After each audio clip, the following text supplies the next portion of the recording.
And then if you have any questions that come up while I'm presenting my questions, feel free to drop them in the chat and we can ask those at the end. I know some of you are competing at 12:30, so we'll try to wrap this up before then to give you a little time. First, we're going to start off with a question for all of the officers. What is your most important item on your agenda once you become a state officer? We will start with Aslyn. I think the most important would be more communication between all of the chapters. At least with Peru, I feel like we don't reach out enough with the other chapters throughout the state, and so I think that would be a really important thing to work on. And just seeing, I know that COVID's kind of a thing right now, but trying to get them to work together or create some type of activity for others to work together. Thank you, Aslyn. Up next is Austin. The most important thing for me as an officer would be to update our website and I think simplify some parts of it. I know I do want to remove some pages and add some new ones, such as a PD page for all of our professional division members. Thank you. Kimberly? I really want to make sure we are able to get all 60 competitive events sponsored again for next year's SLC. Since we were able to do it this year, it's attainable, and I think that's a great incentive for our members, and it allows us to connect with business professionals. So I really want to make sure that happens again. Thank you. Next is Mariah. The most important thing for me, I would say, would be what Aslyn said, was communications, especially me running as the vice president of communications. I feel like communications is like an important aspect within the business world, especially like at York. I mean, our chapter is like really active. We communicate with one another, and I would like to transfer that to the state officer team as well. Up next is Kitra. Yeah, so as kind of talked about in my campaign speech, like I really want to focus on getting a more diverse group of members. And I think at York College, we've exemplified that pretty well, just because our diversity ratio is the highest for any college in the state. And so because of that, we're able to have a more diverse chapter. And so I really want to translate that over as a statewide thing. And last will be Josh. On my agenda, the first thing that I want to continue pressing on and shift my focus on for the year is to continue fostering and harboring that relationship with FBLA and our incoming seniors. That is a huge part of our membership. The incoming seniors, we need to start showing them that we do have the sponsors statewide, as was shown in Kimberly's ambitious membership drive and the sponsorship drive. We do have that support. So there's people that are willing to hire young workers that are coming out of Nebraska that are willing to invest into our youth. So I just want to continue harboring that and show FBLA that it's worth sticking around and continuing on in PBL.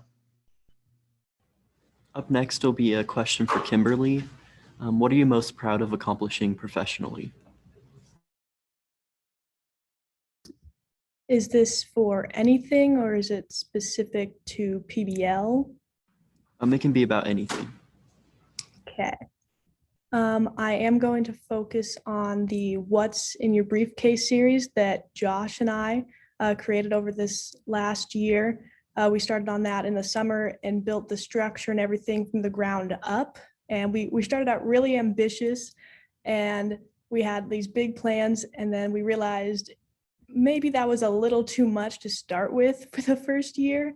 So we regrouped, and we were able to do, I think, 12 opportunities throughout both semesters. And I'm really proud of that because we built it from the ground up. It wasn't something handed to us for us to continue on. We started it and we stuck with it through all the emails and non-responses. And it was a great opportunity and experience to learn how to start something from the ground up. Our next question is for Aslyn. What improvements are you wanting to make through our social media accounts?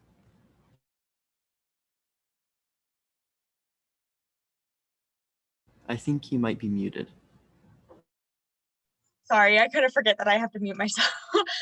I would definitely have to say that just working on continuing to post things. I mean, the current PR is doing a great job keeping everyone informed and everything like that. Just to continue doing that, I would just say to continue to maybe communicate, even like maybe some of like the more high school like FBL things, trying to get down to their level as well, because I know that like seniors are going to be looking into colleges and stuff like that, and so it's important to keep them into the loop and trying to get them to look for more of the PBL college level stuff. So if we can do that through the social media, I think that would be a good thing to do, just so that they kind of have an idea of what to expect in a way. More of that. Thank you. The next question is for Kitra. How are you planning on increasing the membership numbers, considering Nebraska PBL reduced members during the pandemic? Yeah, so I think that stems back to kind of that communication, which kind of hits in every one of our positions. Because like during COVID, everything being online and, people not checking emails, people focused on, just trying to like get through. And I think like if we can, increase communication or like being able to have that like interaction in person again, I think that'll really help with increasing our members, like just being able to connect with someone on something that's not a screen. Up next for Austin, how will your strengths contribute to the officer team?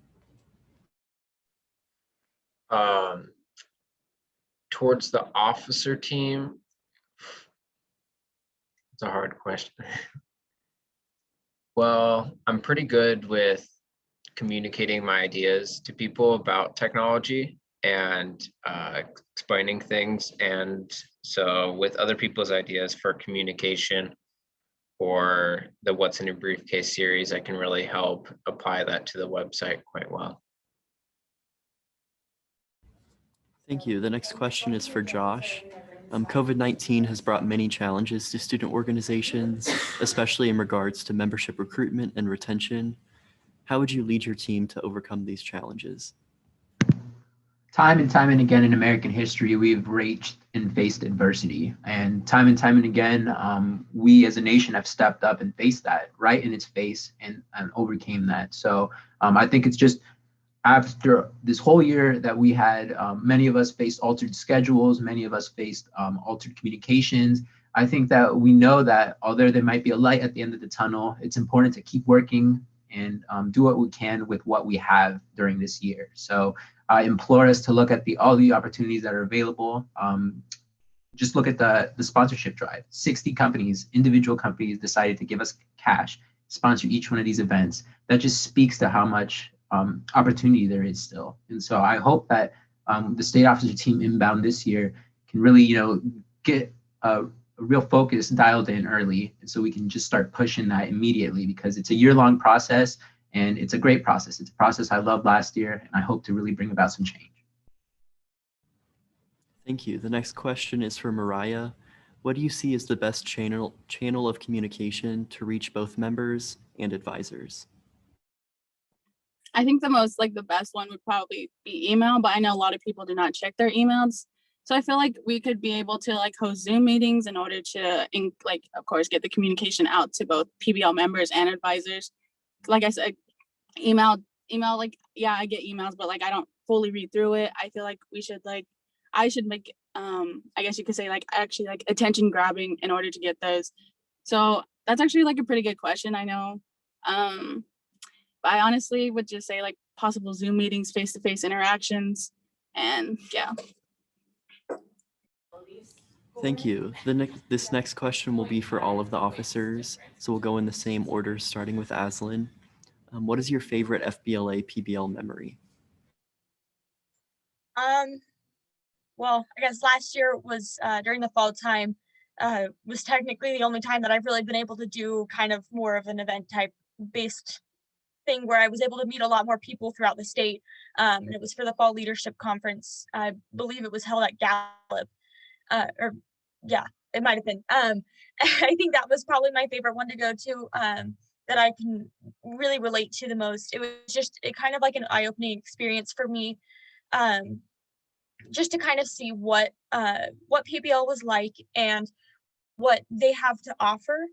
It was, I mean, I enjoyed being there and being able to get to know the company, and as well as meeting all of the other professionals that were there to kind of, in a way, interview them to figure out what they were looking for in us for the future.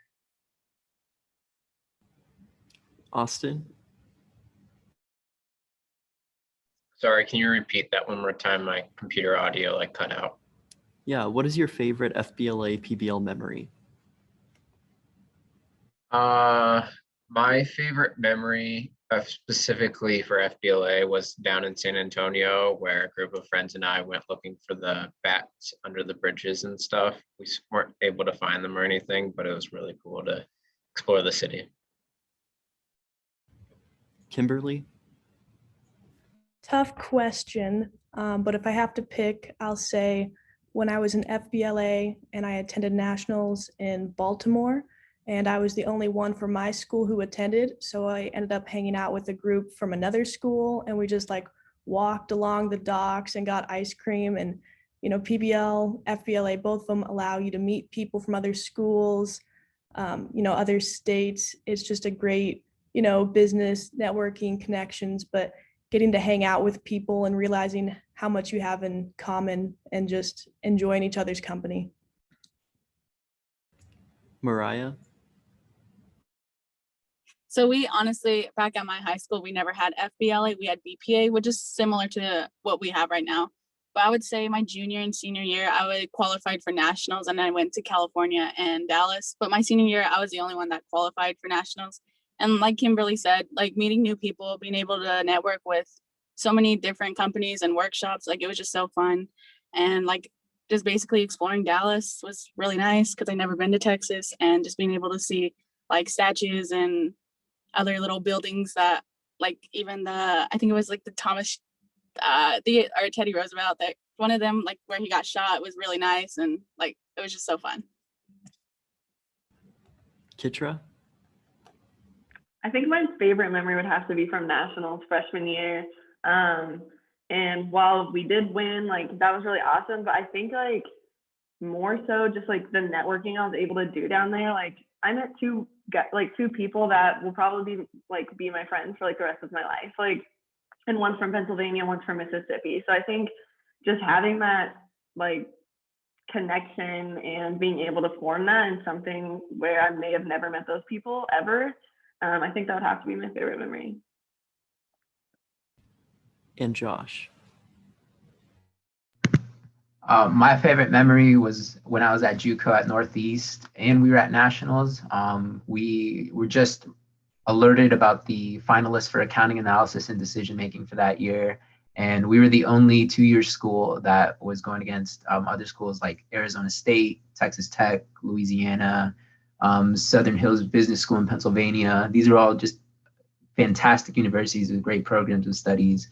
And there was Northeast Community College 2-year right from Northeast Nebraska next to those. And so I think that was my favorite moment in FBLA because it showed me that you don't have to be from a big school. You don't have to be from big family or big money to be able to do what you love and to be able to compete with your friends. So I think that was definitely my favorite moment in FBLA, PBL. Our last question for all of the officers will be, what do you see as the role of a leader? And Josh, we'll start with you on this question. I've been reading a lot of Jim Collins, Good to Great. So what I see in a leader is just something that I think people that have known me for a while can agree on.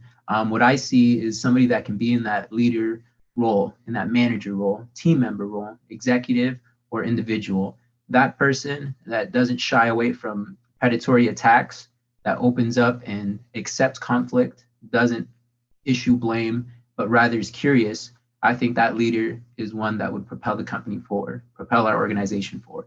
And that's the type of level 5 leader I'm trying to be for this organization. Kitra? I think that a leader is going to be the first person like doing the job. I think like you can tell someone to do something and they may do it, but I think if you are like, hey, let's do this, and then you're the first one jumping in, I think that is like one of the biggest things that exemplifies leadership. I would also say like being organized is something that I think good leaders have like as a skill.